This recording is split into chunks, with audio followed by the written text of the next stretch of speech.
But it's not just knowing it's wrong.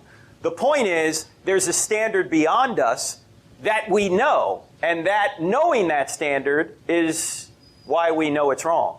No, there is no standard beyond us. We are the reason why morals even exist. In the animal kingdom, you have some animals that have a sense of morality, have this moral foundation. You see them in dogs and cats. Mostly cats are assholes. Some of them are all right. The point is that you see these moral foundations that emerge out of these animals, and most of the time it's because we have imposed these moral foundations on them, or they have just arisen naturally because it is an emergent property of central nervous systems. So in nature, you would expect to find animals of different types developing these moral foundations without any kind of influence from us. And you know what? That's exactly what we observe in nature. If God is actually the one that our morality actually comes from, then we would expect everybody everywhere to have the same moral foundation. But what we find is that different societies across the world and across through time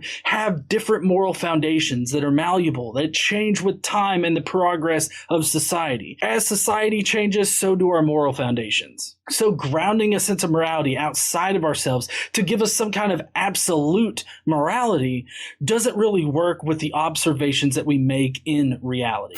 So this is not a question of what we call epistemology. That's a fancy word for how we know things. Mm-hmm. It's a question of ontology. This standard, why does that standard exist? I agree. It's a very important question to pose and to answer. If God isn't responsible for our morality, then where does it come from?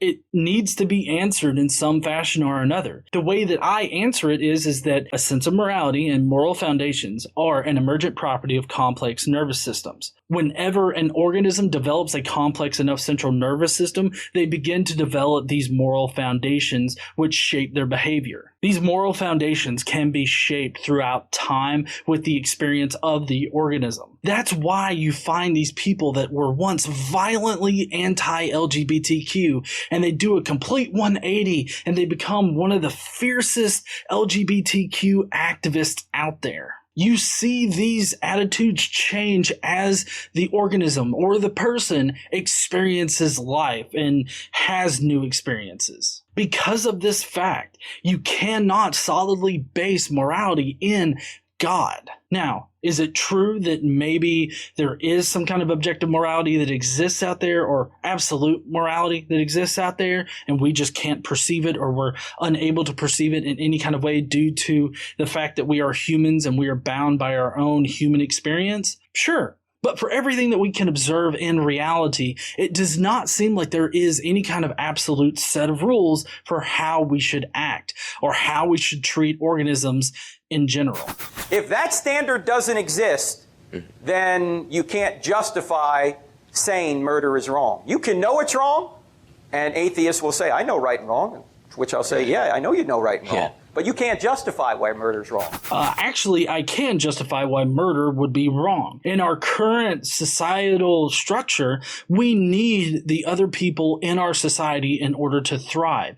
Our society is a well-built, well, not exactly well-built, but it is a machine, and we need other people in order to survive in this society. If we need other people in this society, then if we just allow other people to go around killing other people all willy-nilly without any kind of consequences, then our society crumbles. And that's just from breaking one basic moral tenet of our shared moral foundation. So where do I ground my morality? It's in this shared foundation that we all have because we are part of the society that we're in. If you look at another society is going to have a different set. Just because there is some shared moral foundation between all successful societies does not necessarily mean that God is the one that laid down that particular moral foundation. There are perfectly natural explanations for how that moral foundation could have come about naturally through time. as societies progressed, as they developed, as they rose and they fell, we have molded this moral foundation into what it is now. And just because we have successful societies now that seem to all agree that murder is wrong, asterisk, certain situations it seems like it's okay, does not necessarily mean that we need a God or we need to ground this morality outside of ourselves. Because if there is no God, everything's just a matter of opinion. Right. So it's the difference between epistemology and ontology. And normally atheists want to argue over epistemology. In fact, in my couple of debates with Michael Shermer, he kept saying, how do you know murder's wrong? I said, Michael, we both agree murder's wrong. Mm-hmm. I can justify why it is, you can't. Why is it wrong if we're just molecular machines, if we're just moist robots, if there is no purpose to life? Yeah. We can't.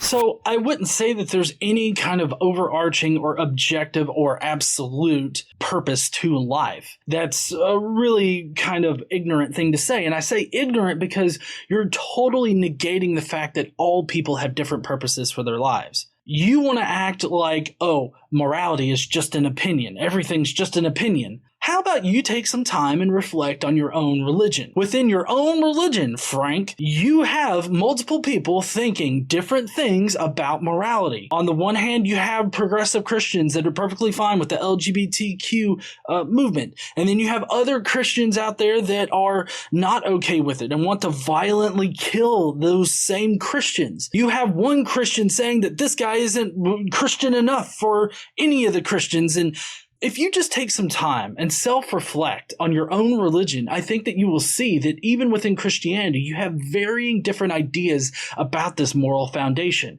about what this ultimate lawgiver, this absolute lawgiver, seems to mandate to you through his book. And everybody has the same book. They have the same words, but yet they come away with different moral foundations. How do you explain that, Frank, or any Christian that might be watching this? If you think that absolute morality exists and it comes from your Bible, or specifically your God, Yahweh, how do you explain Christians all over the world having different ideas about what it means to be a good Christian person? What do you say to Christians who have fundamentally different beliefs on morality than you do? Also, fun fact here at the end is that when you actually die and you supposedly go and are judged by God, you're not actually judged by your actions here on earth. And that goes for Christians too. You're only judged by how much you believe in God. If it were actually by the moral actions that you commit here during this life, then this God would judge your actions and not your faith.